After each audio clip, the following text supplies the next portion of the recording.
Hello नमस्कार दोस्तों, आप देख रहे हैं आज के मुख्य समाचार। आज 18 अक्टूबर दिन शुक्रवार की सभी बड़ी खबरें।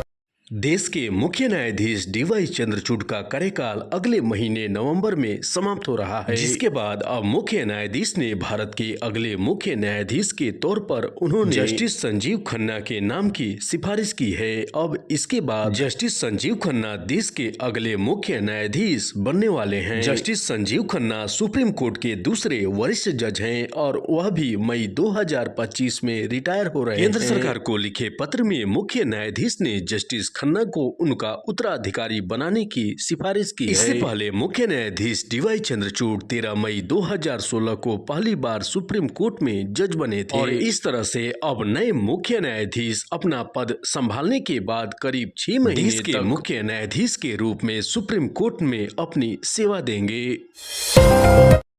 आंध्र प्रदेश में अब नई शराब नीति लागू हो गई है, जिसके बाद अब राज्य में नई शराब नीति के तहत 180 मिलीलीटर की बोतल मात्र 99 रुपए में दी जाएगी और इसके साथ ही इन शराब की दुकानें स्कूलों और मंदिरों से दूर स्थापित करने के नियम बनाए गए हैं, जिसके तहत यह शराब की दुकानें सरकारी और निजी स्कूलों और कॉलेजों से 100 मीटर से अधिक की दूरी पर होनी चाहिए और इसके साथ ही राज्य सरकार के तरफ से चिन्हित मंदिरों, मस्जिदों और चर्चों 100 मीटर के भीतर शराब की दुकानें होनी चाहिए। इसके अलावा यदि राष्ट्रीय और राज्य राजमार्ग 20,000 से कम आबादी वाले गांव से होकर गुजरता है, यह शराब की दुकानें 220 मीटर की दूरी पर रखने का नियम बनाया गया है। देश भर में उपलब्ध सभी ब्रांड एक सप्ताह के भीतर उपलब्ध करा दिए जाएंगे। इसके अलावा सरकार ने कहा है कि वे 99 रुपए में 1 क्वार्टर शराब बेचेगी और नई शराब नीति के तहत 180 ml की बोतल मात्र 99 रुपए में दी जाएगी।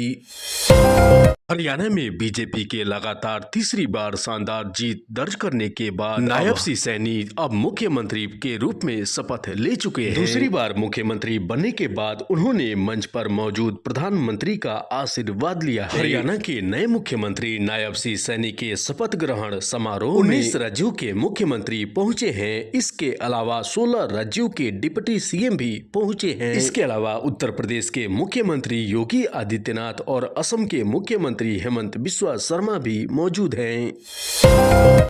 भारत और न्यूजीलैंड के बीच बेंगलुरु में खेले जा रहे टेस्ट मैचों में भारत के नाम एक अनचाहा रिकॉर्ड दर्ज हो गया है। दरअसल बेंगलुरु में भारत और न्यूजीलैंड के बीच 3 मैचों की सीरीज का पहला टेस्ट मैच खेला जा रहा है। न्यूजीलैंड के साथ खेले जा रहे इस टेस्ट मैचों में भारत का प्रदर्शन बेहद निराशाजनक रहा और पूरी भारतीय टीम मात्र 46 रनों पर ही ऑल आउट हो गई है। इससे पहले भारत की शानदार टीम मात्र 34 रनों पर 7 विकेट गंवा चुकी थी। इसके अलावा पूरी भारतीय टीम के तरफ से मात्र ऋषभ पंत ही 20 रनों का स्कोर बना चुके हैं। इससे पहले 1987 में भारतीय टीम वेस्ट इंडीज के खिलाफ मात्र 75 रनों पर ऑल आउट हुई। इसके अलावा साल 2008 में साउथ अफ्रीका के खिलाफ पूरी भारतीय टीम 76 रनों पर ऑल आउट, लेकिन आज के दिन न्यूजीलैंड के खिलाफ भारतीय टीम का यह बेहद निराशाजनक प्रदर्शन रहा है।